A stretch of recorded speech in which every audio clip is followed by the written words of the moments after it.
me to have to edit this mess out. Okay, anyway. Hey, Anomalies. Welcome to the Anomalous Black Women Podcast. This is episode 2. I'm here with my co-podcaster, Tasha. Hey y'all. The Anomalies are in the air. Yes. It's so good to see your face, Bina. How are you? I'm okay. Been working. That's why I was late. Anyway. I understand. Yeah. What we talking about today? So today, we will be talking about Juneteenth. If you didn't know, Juneteenth is the oldest nationally celebrated commemoration of the ending of slavery in the United States. That was a lot to say. But we're going to be talking about Juneteenth. That is our version of the 4th of July. That is our freedom date. And we will also be talking to our special guest, Monique Santiago. She is a legal advocate for the wrongly convicted, author, life and relationship coach, rehabilitation coach for prisoners. Baby, she does it all. Everything. Hey, Monique, how are you? I'm great. How you ladies doing today? Looking beautiful as ever. Thank you, dear. So are you. We're just trying to keep up with you, boo. We're just trying to keep up with you. Shining, glowing. I see love all over there. So if y'all want to see all of this shining, please check out our YouTube channel where we will have the video to this audio. Hey, I put on lipstick for y'all. Yes. All right, so let's get into this. Monique, something really, really special happened this year that you were a force to be reckoned with and helping to bring to fruition. Please share with our listeners what happened this year. Well, the case that I've been working on for almost 7 years has finally come to its end. And Travion Blunt, if you all don't know who he is, please look him up. Google. He's all over everywhere, all across the world. He's reached home. He touched down on February 27th. I went and picked him up. Yeah. And, it was a beautiful day. It was such a beautiful day. It was an emotional day. It was a happy day. And he's been home and he lives with us actually. And he's doing great. He's really doing great. That's probably like one of the most highlights of literally not my career, but my life. Like just seeing him come home because he went from client to my bonus son. So it's a beautiful, beautiful thing. You have 3 trays. My 3 trays, I sure do. I got my 3 trays, my biological Trayvon, my son who's in the military, he's in Afghanistan right now, Trace, and then I got Travion Blunt, my 3 trays.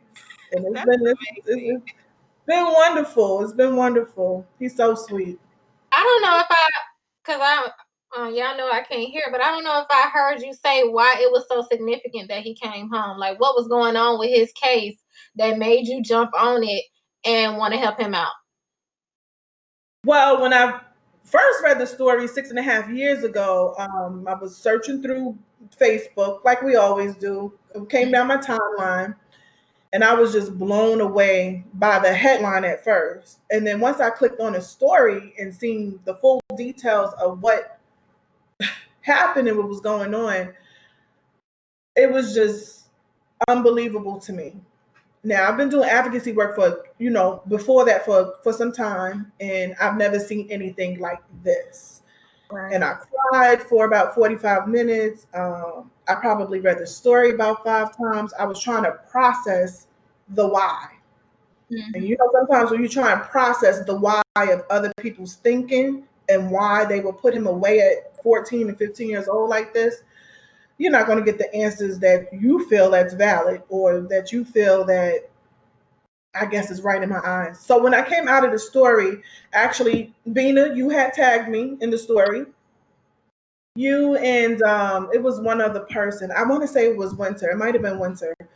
And I remember talking to you. I don't know if it was that night or the next day, and it was just unbelievable. And I had made a post up. I had made a post and asked anybody if they knew his family because he was from the Norfolk area. They knew his family to get in to please contact me with his family. And our friend Bina and our friend Alvin, he actually knew his sister and went to school with her. And I got the connection within 20 minutes of that post. So met with his mom and his family the next day at Olive Garden. We sat there for about almost 5 hours.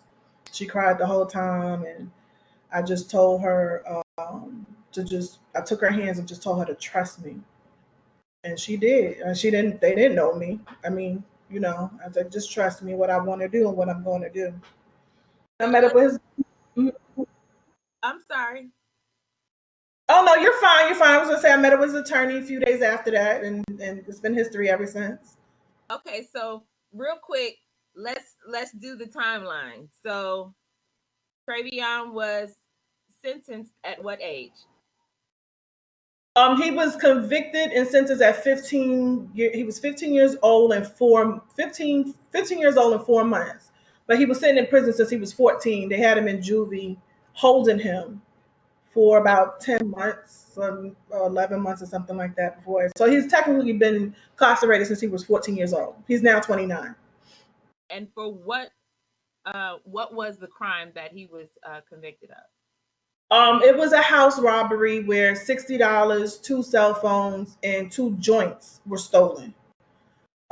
He was coerced with two adults, Hmm. his co-defendants, who brought him along. Travion honestly thought he was just going to be grown and smoke some weed and drink and snuck out the house and trying to be grown at 14. And Hmm. he got there and then everything was just turned upside down. There was about 12 people in the house. They were all military and a couple of young girls who snuck out the house themselves. And everybody in there was all white. And so you can just imagine what the rest is behind all that. So yeah, And what was his original sentence? his original sentence was 118 years and 6 life sentences. That's what he was sentenced to on 53 charges. And the 6 life sentences in this state, in the state of Virginia, um, if he got like I think he had two kidnapping charges because in this state, if you hold somebody against their will, that's considered a kidnapping charge, and that can hold a life sentence. Wow. A gun charge, which that wasn't his gun, of course. They put the gun in his hand, and he just stood there with the gun, didn't know how to use it. First time ever held a gun or anything. He was scared out of his mind.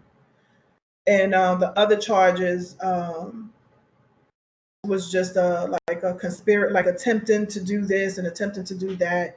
And the judge jumbled all of that all together and came up with this. And Travion made United States history being that sentenced that much for that situation. For a juvenile being sentenced that much for a non-homicidal crime where nobody was hurt, murdered, raped, or anything. That's the part that just I still cannot believe that um, such a sentence was passed down for a situation no one was harmed. No one was harmed. He Period. couldn't believe it when he got sentenced. He turned back and looked at his mom and was like, "What does this mean?" Like he couldn't process it at that young, and his mother couldn't do nothing but just cry while they took him away. And I mean, it's done. It's done because they can do it. His co-defendants took a cop out. One got 10 years, and the other got 13. But Travion still couldn't process the fact that no, I really wasn't the mastermind behind this. I wasn't, you know, his age. He kept talking about his age because people in the jails was telling him, "Oh, they're not going to give you that time and this, that, and the third." And so he took it to trial, thinking that he can really get off and just walk away from it, maybe go to juvie until he was 18 and then come home or something like that. But that wasn't the case. Did not happen. Nope, not at all. Okay. I don't want to spend too much time in the past because Travion is home and He is. has plans. He does. What is Travion doing now that he is home? Travion is working. He started his job 2.5 weeks ago. Yes. So he's working. He's doing a certification class online to be a personal trainer. He loves to work out. All right now. I'll be tired. I'll be tired just looking at him. I mean, he loves to work out. And I tell him all the time, I'm like, you weird if your favorite exercise is burpees. Oh wow. No. Mm-mm. That is his favorite thing. Like he can go, Bina and Tasha, he can go with the burpees, and I just be like, I can't get past two. He Uh-uh. must have abs still if he can do burpees like that. It's unbelievable. He'll go into 15 sets of like he'll do 15 burpees and get up, do jumping jacks and do burpees again, and this is like an hour straight. Okay. And I, oh my God. End this conversation because that's making me tired. I'm about to go. Who loves burpees? I mean, some people love to jog and have their different types of things they love to do. I can hang on a treadmill for an hour straight, but burpees? My heart is racing just from the visual. Just, 'Cause What you say? just thinking about it. So he's excited about, the certification course that I got him, and he's just excited about learning different things. So now he's been learning about like nutrition, and because he ate trash for the last 14 years in prison, right. and just he's just excited about that. He has his hiccups, like we all do. Right. Um, Correct. like this thing called life don't stop, and it is not easy. He has, he's positive all the time and like happy all the time, and for the most part. But I make sure we sit and talk every week, and making sure he needs help with mental health Right. and with certain things, and he's handling his freedom, and he handled this whole prison situation really well, Mm-hmm. like really, really, really well. He's still learning how to use the phone and the Cell email thing. Yeah, the email thing.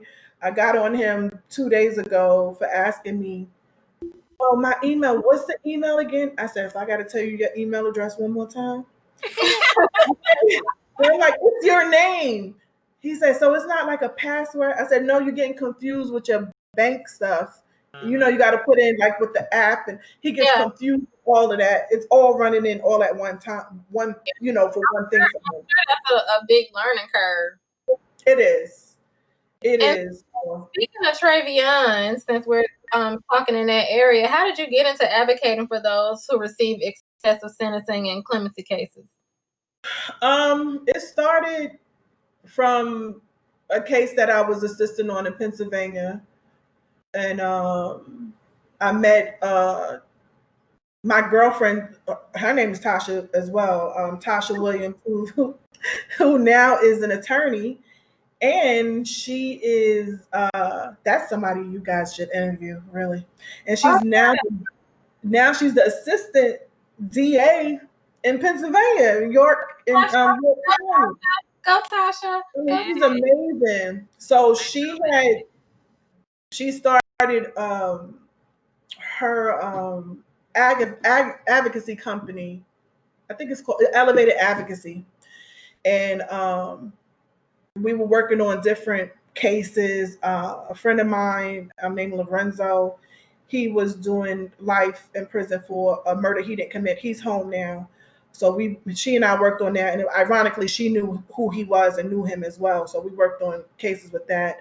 Um, a few people I grew up with. I was helping them out with their freedom that's still incarcerated, and a couple of other people in PA. I helped out people in New Jersey, New York, in Georgia, Jerron Tucker, and Travion's like my biggest case.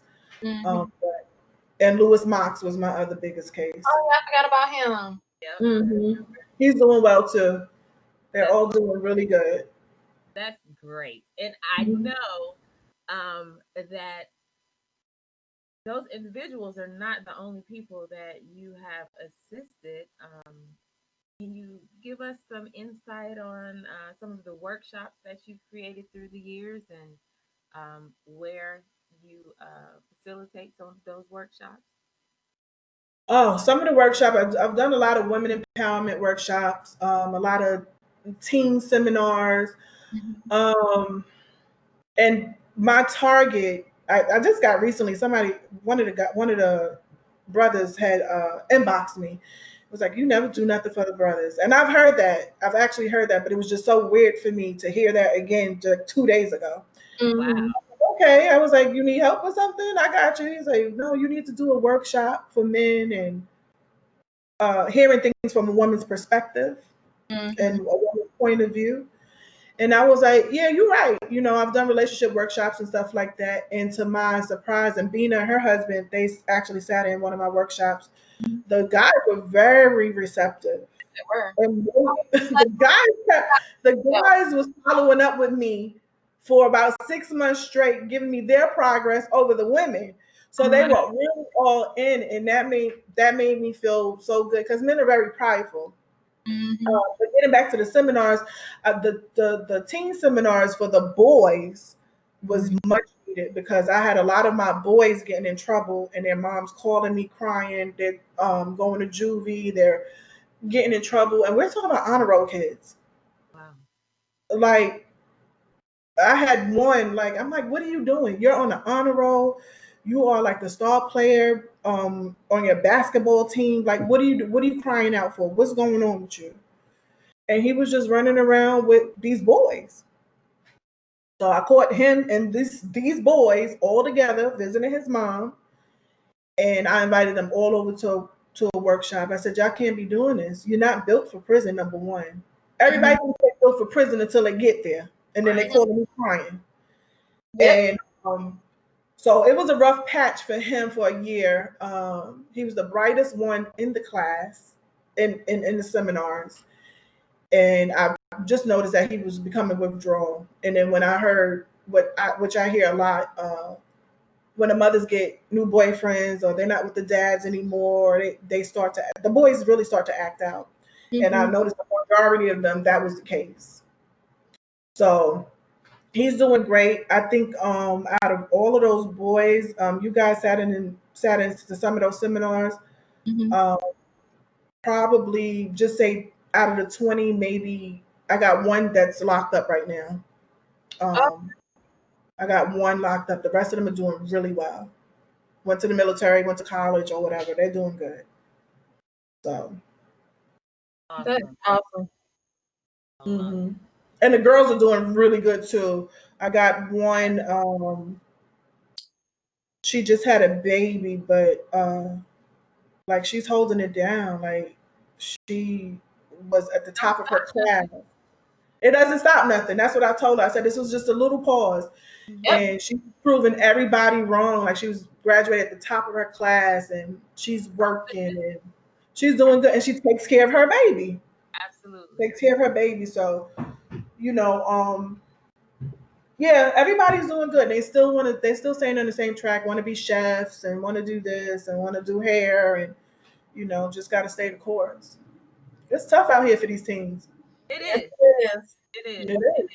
It's a It's not like different. how when we were growing up. Like we Exactly. really have a village, like we did. Exactly. So Definitely takes a village. It definitely takes. We need to be doing all we can for our children. And when I say yeah, our children, I don't mean just my children or your children. I mean all of our children. yeah, because we are accountable for them. I mean, I bring in the guys, to talk to the young boys, and believe it or not, like the guys that come home from doing 20, 30 years, Travion. they're really the young boys are more receptive to them because I guess it's so real life to them than Right. they are to their own family and their mother and their father. Mhm. And so I make sure that they exchange numbers and talk. And, if something's going left, I'm like, look, this is what we're going to do. I'll do as best as I can. I know I can't save everybody, but I do as best as I can. You do a lot, sis. Yes, you do. It's hard. A A It's lot. hard. So at the beginning of the show, I talked about one of the topics today will be Juneteenth. And with Juneteenth approaching us, can you share with us as women, as anomalous Black women, some areas to reflect and focus on during the observation? Oh God, that day is so special. It really is. It's a freedom day. Yes. Um, but when anytime I think of like Juneteenth and I reflect and I meditate and do my little ritual I do on Juneteenth of every year, Mm-hmm. um, I always pay homage to the ancestors first and foremost, because without them, and that's they're standing on our shoulders. Without them, that's where my focus always lies. I got to do this for Harriet Tubman. I have to, because that's a big name, and a lot of people call me Harriet Tubman. Mm-hmm. They really do. They call me the 21st century Harriet Tubman, and I take that, and it's such a big compliment. So I think about her, Queen Nzinga, uh, Frances Cress Wilson, just all the greats, the Rosa Parks, that just all are free. Those are all freedom fighters, and they all stood on the front line for us. So thinking about that, of course, the word freedom plays in my head constantly, and not only to help those be free as far as helping them come home, because I help a lot of sisters as well. Right. Um, you want to be free mentally, Yes. and a lot of us is we have this bondage thing going on in our head. Us a shackled. The shackles, the bondage, and just trying to pass through that sometimes is difficult.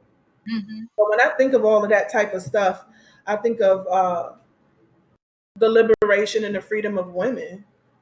Not Mm-hmm. only were we free, quote unquote, that day, sometimes it doesn't feel that way because everything that's going on in the world right now, Right. honestly. Um, but that was a big day of us getting our life back, Mm-hmm. us taking our life back. And look at us now. Black women are powerful. Women are powerful, but Black women are powerful. I say Let's all the time, just be real. Let's just be real. Whenever somebody that's not Black needs something to happen, who they call on? Black women. Period. End of discussion. We're behind everything. yeah, Everything. We are behind everything. in the discussion. And you know what? I shouldn't have said for real, for real. I'm trying to sometimes I try and be politically correct on things. What I really wanted to say was and wanted to keep it Black women, although I did say women. Mm-hmm. 'Cause, people be getting their panties in a bunch about if we talk about us and our culture and You our know, beautiful skin. you know what? This is anomalous Black women. We put Man, Black. I know We are here to uplift us. We don't care Black. if they like it or don't like it. We're not here for them. We're here for us. This is true, and I love it. I love it. I mean, like we birth a nation. Right. I mean, we're on the front lines all the time, Yep. and we're also the most disrespected in this What you world, and it's doing? sad. Although we still will lead the pack, Mm-hmm. knowing that we're disrespected or knowing that we are not liked, and it's Right. sad that we're not even liked. Because of the color of our skin or because people get us being vocal and standing up with us having an attitude. But you know what? That's just something they try to put on our shoulders to make us feel heavy. What they are scared of is our power. They are scared of how powerful we are. People do not mess with somebody that they don't think is on their level or above their level. They don't care about somebody that's beneath them. they would not be doing to us what they do to us if they didn't know how powerful we are. So that's why they put all of those stereotypes on us: angry black woman, baby mama drama, all this other mess, because they know how powerful we are. Period.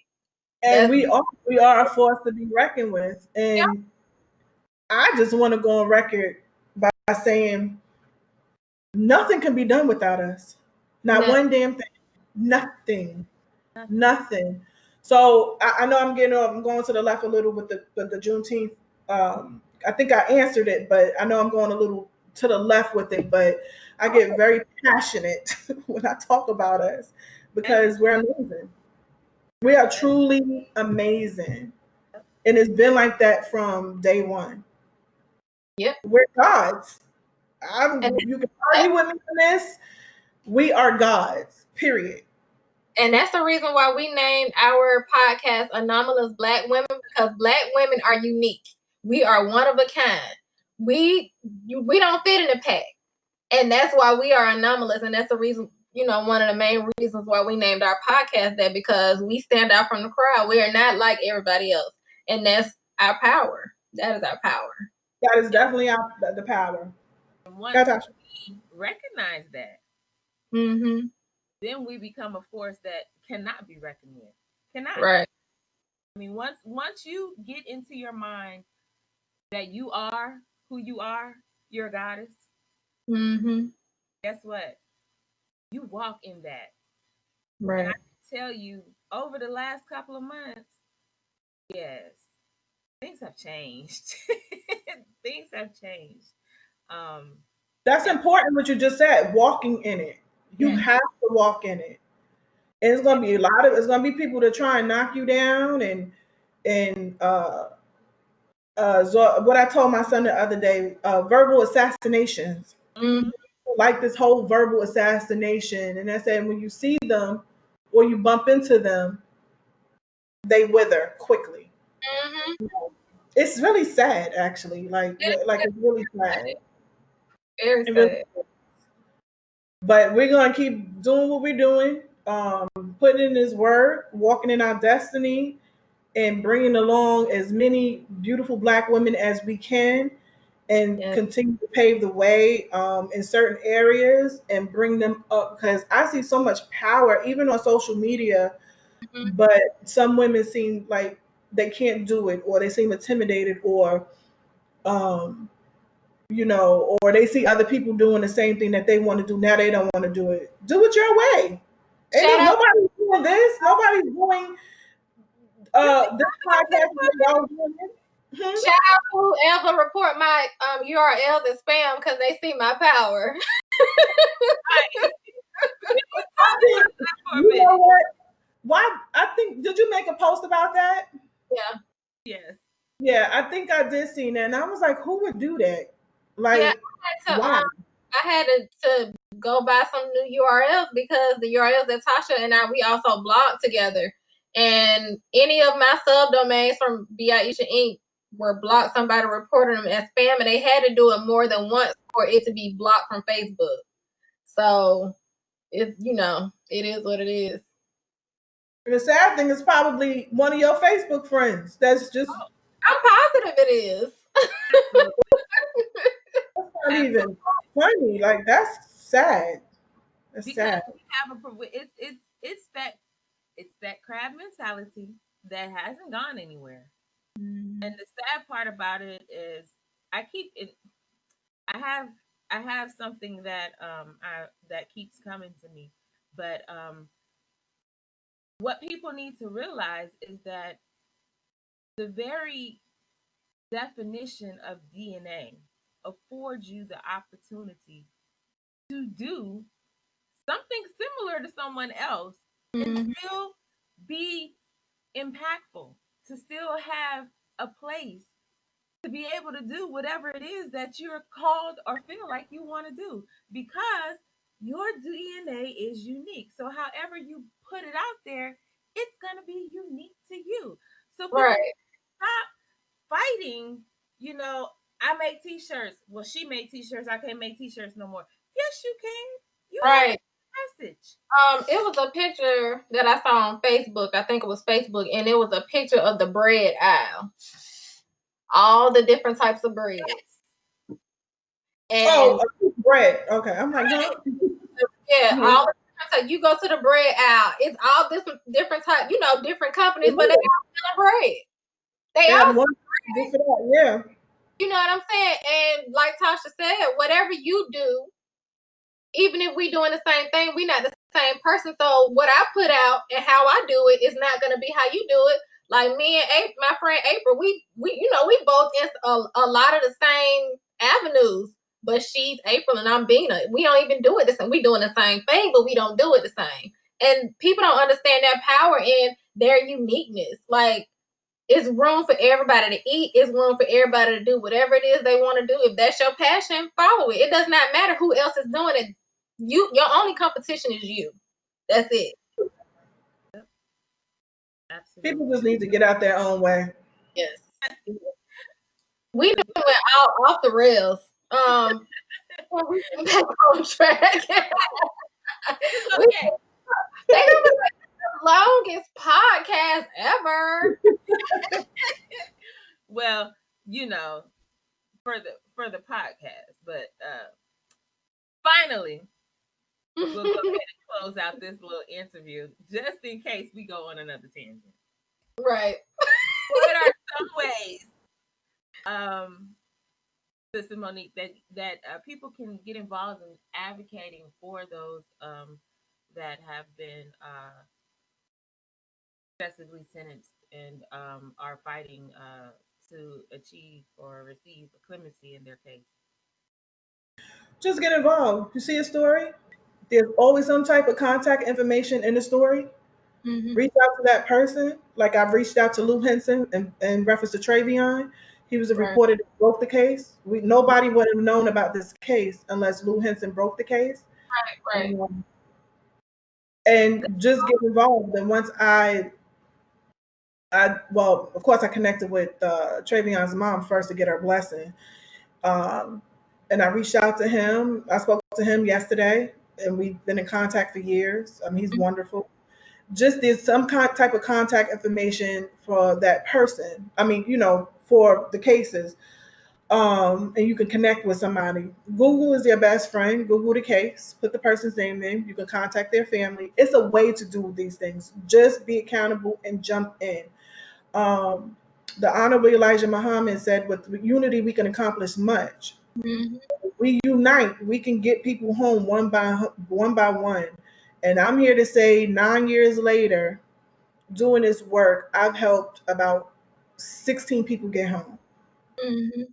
And just being open in my mouth and pushing cases and utilizing social media and everything. Just get involved. Don't be scared and everything. I'll be doing a class soon on advocacy and giving people pointers and stuff like that. I'll be doing that probably in about 2 weeks. I'm getting everything together with that. And we did one the other. I just had my interview with Lisa the other day, and Mm-hmm. like that donation, it was $8 donation, but it's going to those. Did yours get frozen, Tasha? No, just most. Frozen on your side. Huh? I was trying to see if she was frozen on your side because she's frozen on my side. Yep, just hers.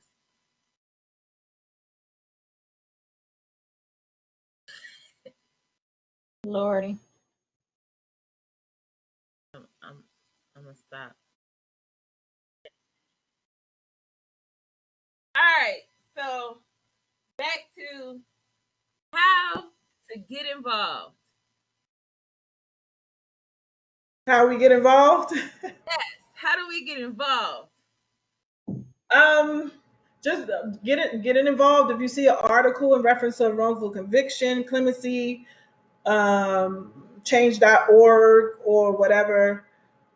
There's always some type of contact information on petitions and everything. Get in contact with that person and or Google the person, Google the story. I'm big on Googling stories and doing my research before I take any case and putting my name behind anything because My name and my brand means everything to me.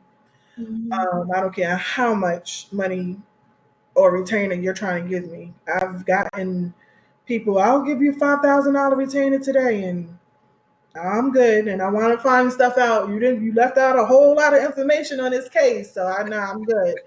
Mhm. But yeah, there's always like names and everything to news articles or whatever.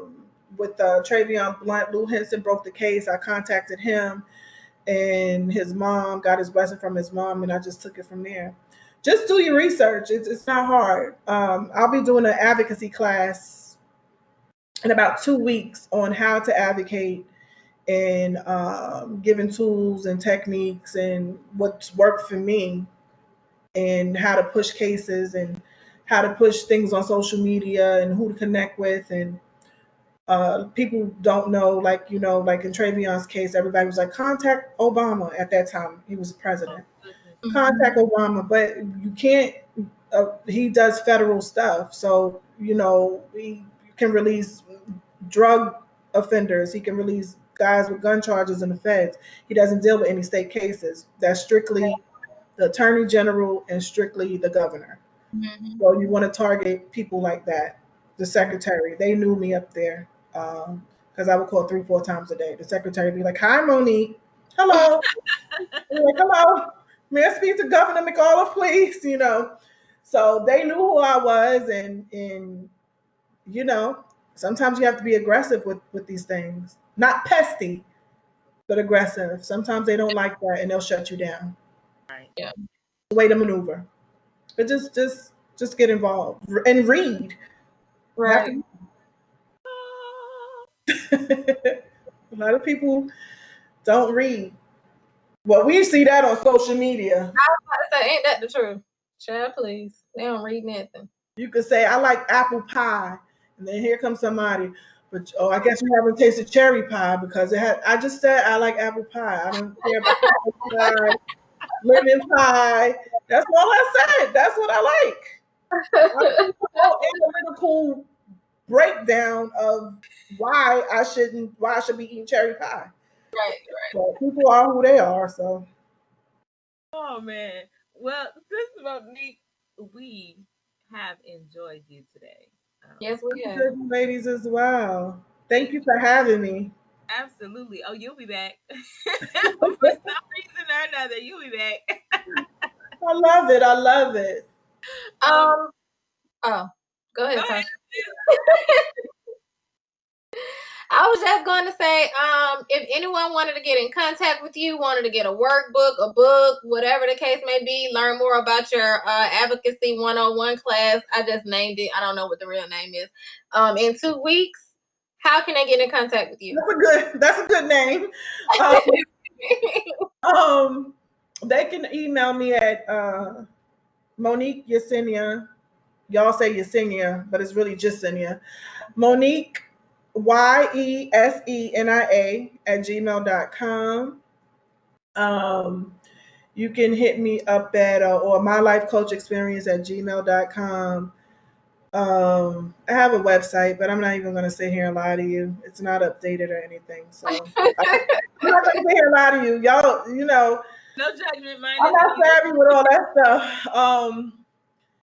And I can get back to you later on that. But I will definitely be having a Zoom class coming up with that because a lot of people's asking me about it. Okay. So why not? What else am I doing quarantine time? Right. See, that's why you're in my co-host because you knew exactly what I was about to ask her. It worked out well. See, see. What I was about to say. Before you go, I just wanted to say that when I want to annoy Monique, I call her Jessie. Jessie.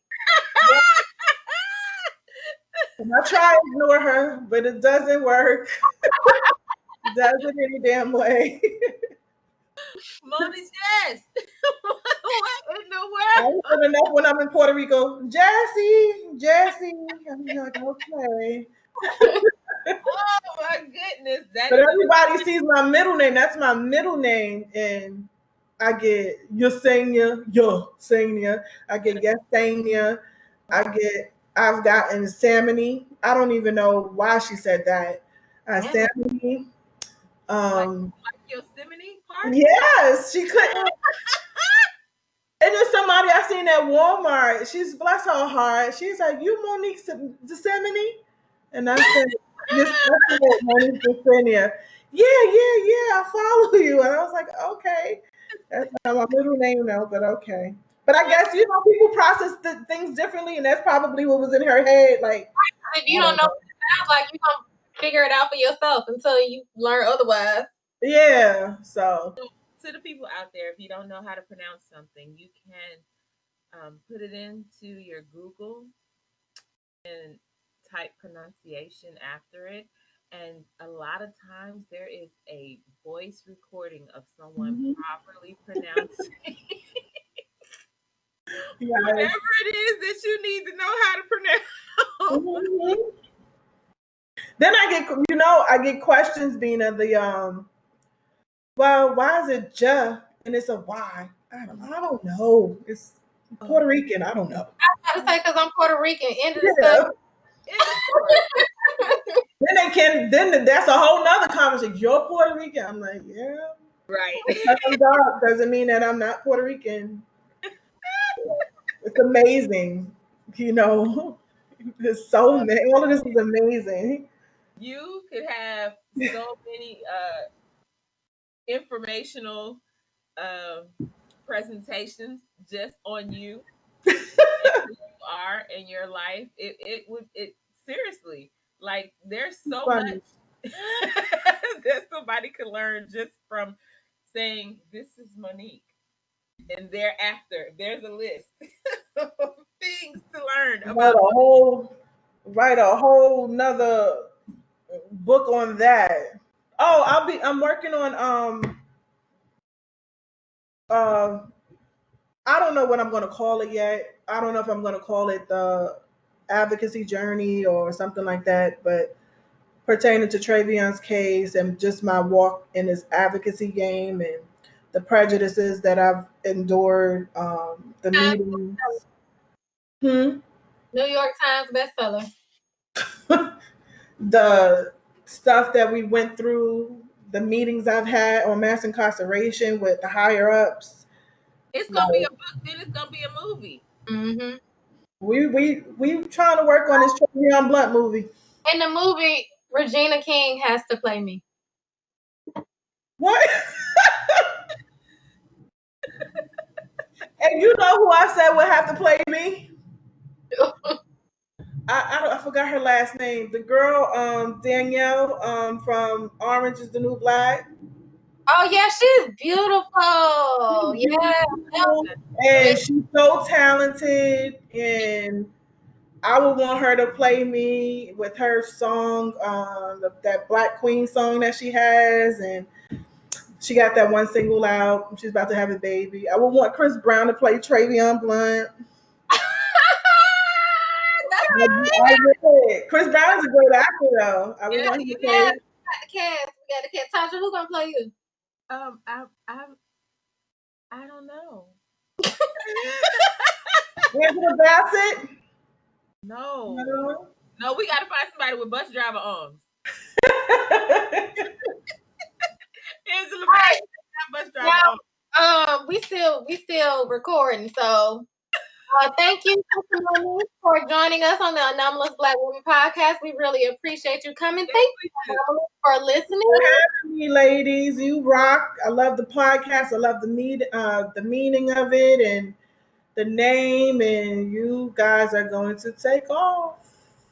I have a Thank whole list of beautiful black women y'all can interview too. Yes, please send us an email with anyone that you feel like we should interview on the Anomalous Black Women podcast, because that's why we are here. Yep. All right. you. All right, y'all. All right, talk to y'all later next time. All Goodbye. righty. Take care. Bye.